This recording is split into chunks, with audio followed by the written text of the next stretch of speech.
കണ്ണൂർ സിപിഎമ്മിൽ വീണ്ടും സ്വർണ്ണക്കടത്ത് ക്വട്ടേഷൻ വിവാദങ്ങൾ പുകച്ച് സിപിഎമ്മിനെ കടുത്ത പ്രതിരോധത്തിൽ തള്ളിവിട്ടിരിക്കുകയാണ് പാർട്ടിയിൽ നിന്നും ഒഴിവാക്കിയ ജില്ലാ കമ്മിറ്റി അംഗവും മുൻ ഡിവൈഎഫ്ഐ നേതാവുമായ മനു തോമസ്.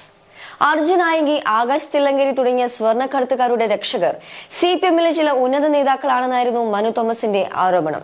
സ്വർണ്ണക്കടത്ത് ക്വട്ടേഷൻ സംഘങ്ങളുമായി പാർട്ടിയിലെ ചില നേതാക്കൾക്ക് ഇപ്പോഴും ബന്ധമുണ്ടെന്നായിരുന്നു സിപിഎമ്മിൽ നിന്നും ഒഴിവാക്കിയതിനു ശേഷം മനു തോമസിന്റെ ആരോപണം. കണ്ണൂരിലെ പാർട്ടിയിൽ പിടിമുറുക്കാൻ ശ്രമിച്ച ക്വട്ടേഷൻ സംഘങ്ങളോട് എതിരിട്ട മനു തോമസിനെ കഴിഞ്ഞ ദിവസം ജില്ലാ കമ്മിറ്റിയിൽ നിന്ന് സിപിഎം ഒഴിവാക്കിയിരുന്നു. ക്രിമിനൽ സംഘവുമായി പാർട്ടി നേതാക്കൾക്കുള്ള ബന്ധം തുറന്നുകാട്ടി പരാതി നൽകിയ മനു അതിനുശേഷമാണ് പിന്നോട്ടായത്. അംഗത്വം പുതുക്കാതായതോടെ പദവികളിൽ നിന്ന് ഒഴിവാക്കി. ജില്ലാ കമ്മിറ്റി അംഗത്തിനെതിരെ ഉൾപ്പെടെ നൽകിയ പരാതിയിൽ അന്വേഷണം പ്രഹസനമായെന്നും പാർട്ടി ഒന്നും തിരുത്തിയില്ല എന്നും മനു തുറന്നടിച്ചു. ഇതിന് മറുപടി എന്നോണമാണ് അടിസ്ഥാനരഹിത ആരോപണങ്ങൾ ഉന്നയിച്ചതിന് മനുവിനെതിരെ കേസ് കൊടുക്കുമെന്ന് പറഞ്ഞുകൊണ്ട് പി ജയരാജൻ വിവാദത്തിൽ കക്ഷി ചേർന്നത്. പാർട്ടിയിൽ നിന്നും പുറത്തുപോയ ഒരാളെ വെച്ച് പാർട്ടി നേതാക്കൾക്കെതിരെ എന്തും പറയിപ്പിക്കാൻ പറ്റുമെന്നാണ് മാധ്യമ ശ്രമം.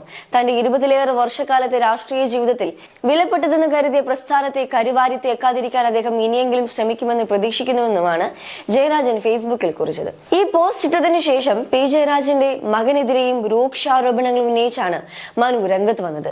പി ജയരാജന്റെ ഫേസ്ബുക്ക് പോസ്റ്റ് ക്വട്ടേഷൻ സംഘങ്ങൾക്ക് വേണ്ടിയാണ്. പി ജയരാജന്റെ മകൻ സ്വർണം പൊട്ടിക്കലിന്റെ കോർഡിനേറ്ററാണ്. ഇയാളാണ് റെഡ് ആർമിക്ക് പിന്നിലെന്നും മനു തോമസ് ആരോപിക്കുന്നു. അതേസമയം പാർട്ടിയിൽ നിന്നും പുറത്തായ മനുവിനെ കൈയും നീട്ടി സ്വീകരിക്കാനായി തയ്യാറായി നിൽക്കുകയാണ് മറുവശത്ത് ബിജെപി. അഖിലേന്ത്യാ ഉപാധ്യക്ഷൻ എ.പി. അബ്ദുള്ളക്കുട്ടി മനു തോമസിനെ ബിജെപിയിലേക്ക് സ്വാഗതം ചെയ്തിരിക്കുകയാണ്. ക്വട്ടേഷൻ സ്വർണ്ണക്കടത്ത് സംഘത്തിനെതിരെ മനു തോമസിനെ ബിജെപിയിൽ നിന്നും പോരാടാമെന്നാണ് അബ്ദുള്ളക്കുട്ടി പറഞ്ഞത്. കണ്ണൂരിൽ മാധ്യമപ്രവർത്തകരോട് സംസാരിക്കുകയായിരുന്നു അദ്ദേഹം. കൂടാതെ കണ്ണൂർ വിമാനത്താവളം കേന്ദ്രീകരിച്ച് നടത്തുന്ന സ്വർണ്ണക്കടത്തിന് സിപിഎം കണ്ണൂർ ലോബിയുമായി ബന്ധമുണ്ട്. സ്വർണ്ണക്കടത്തുമായി ബന്ധപ്പെട്ട സിപിഎം നേതൃത്വത്തിന് പങ്കുണ്ടെന്ന മനു തോമസിന്റെ ആരോപണത്തെക്കുറിച്ച് ദേശീയ അന്വേഷണ ഏജൻസി അന്വേഷിക്കണമെന്നും അബ്ദുള്ളക്കുട്ടി ആവശ്യപ്പെട്ടു. നേരത്തെ താൻ ഇടതുപക്ഷത്ത് തുടരുമെന്നും മറ്റു പാർട്ടികളിൽ ചേരുന്നതിനെ കുറിച്ച് ആലോചിക്കുന്നില്ല എന്നും മനു തോമസ് മാധ്യമങ്ങളോട് പ്രതികരിച്ചിരുന്നു. എന്നാൽ ബിജെപി കണ്ണൂർ ജില്ലാ നേതൃത്വം മുൻ സിപിഎം നേതാവും എംപിയുമായ അബ്ദുള്ളക്കുട്ടി വഴി മനു തോമസിനെ ബിജെപിയിലേക്ക് കൊണ്ടുവരാനുള്ള നീക്കങ്ങൾ ഇപ്പോൾ ശക്തമാക്കിയിരിക്കുകയാണ്. ന്യൂനപക്ഷ മോർച്ചയുടെ സംസ്ഥാന ഭാരവാഹിത്വമാണ് പാർട്ടി മനു തോമസിന് മുൻപിൽ വച്ച് നൽകിയിട്ടുള്ളതെന്നാണ് ലഭിക്കുന്ന വിവരങ്ങൾ.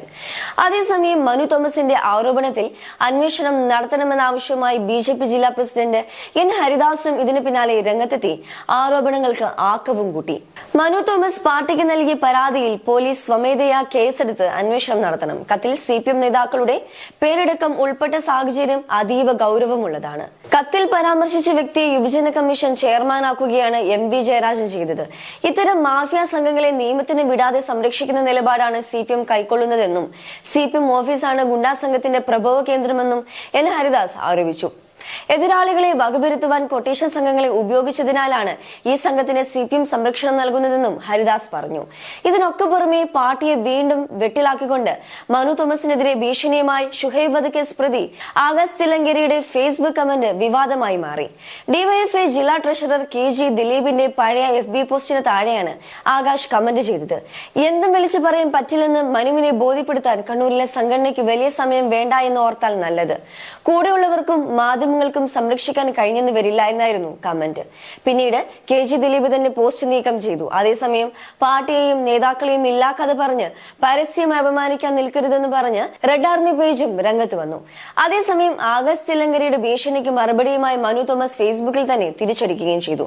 താൻ പി ജയരാജനെ സംവാദത്തിന് വിളിച്ചപ്പോൾ വന്നത് സ്വർണ്ണക്കടത്ത് ക്വട്ടേഷൻ കൊലവിളി സംഘമാണ്.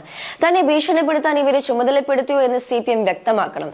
കൊലവിളി ആർക്കു വേണ്ടിയാണെന്ന് വ്യക്തമായ ബോധ്യമുണ്ടെന്നും മരിക്കുമ്പോൾ നട്ടില് നിവർത്തി മരിക്കുമെന്നും മനു കുറിച്ചു.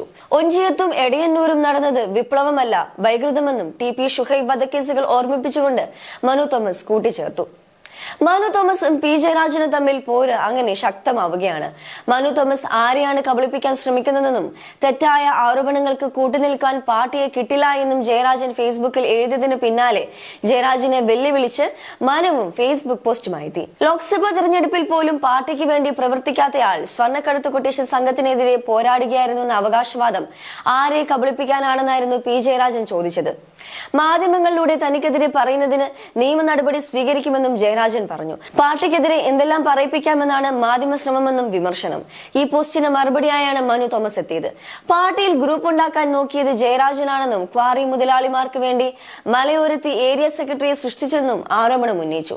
പാർട്ടിയിൽ നിന്ന് പുറത്താകുന്നതിലേക്ക് വരെ എത്തിച്ച യുവജന കമ്മീഷൻ ചെയർമാൻ എം ഷാജറിനെതിരെ നൽകിയ പരാതിയും പുറത്തു വന്നു. ഷാജർ സ്വർണ്ണക്കടത്ത് കൊട്ടേഷൻ സംഘവുമായി ചേർന്ന് ഗൂഢാലോചന നടത്തിയെന്നും തെളിവായി ആകാശ് തിലങ്കരിയുടെ വാട്സ്ആപ്പ് ഗ്രൂപ്പിൽ നിന്ന് ശബ്ദരേഖ ലഭിച്ചെന്നും കത്തിൽ പറയുന്നു. തന്റെ പരാതി 1 വർഷത്തോളം ജില്ലാ കമ്മിറ്റി അന്വേഷിച്ചില്ല എന്നും സംസ്ഥാന സെക്രട്ടറി MV ഗോവിന്ദന് നൽകിയ കത്തിൽ സൂചിപ്പിച്ചിട്ടുണ്ട്. മനു തോമസിന്റെ പരാതിയിൽ കഴമ്പില്ല എന്ന് കണ്ടെത്തിയിരുന്നു എന്നാണ് കഴിഞ്ഞ ദിവസം ജില്ലാ സെക്രട്ടറി MV ജയരാജൻ വിശദീകരിച്ചിരുന്നത്. എന്തായാലും സംഘടനാ തലത്തിൽ ഒതുങ്ങേണ്ട വിഷയം നേതാക്കളുടെ ജാഗ്രതക്കുറവ് കാരണം പിടിവിട്ടുപോയതിൽ പകച്ചു നിൽക്കുകയാണ് CPM ഇപ്പോൾ.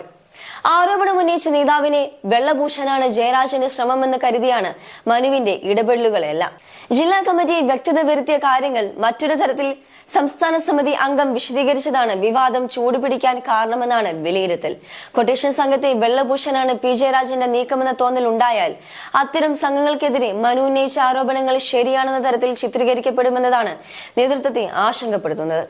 തെരഞ്ഞെടുപ്പ് അവലോകന യോഗത്തിന് ശേഷം തെറ്റിദ്ധരുത്തൽ പ്രക്രിയയിലേക്ക് പാർട്ടി കടക്കാനിരിക്കെ ഇത്തരം വിവാദങ്ങൾ ഗുണകരമാകില്ലെന്ന വിലയിരുത്തലാണ് നേതൃത്വമുള്ളത്. കൂടാതെ മനുവിനെ BJPയിലേക്ക് സ്വാഗതം ചെയ്ത നിലയ്ക്ക് തുടർന്നുള്ള നീക്കങ്ങൾ എന്താകുമെന്ന് ഉറ്റുനോക്കുകയാണ് നേതൃത്വം ഇപ്പോൾ.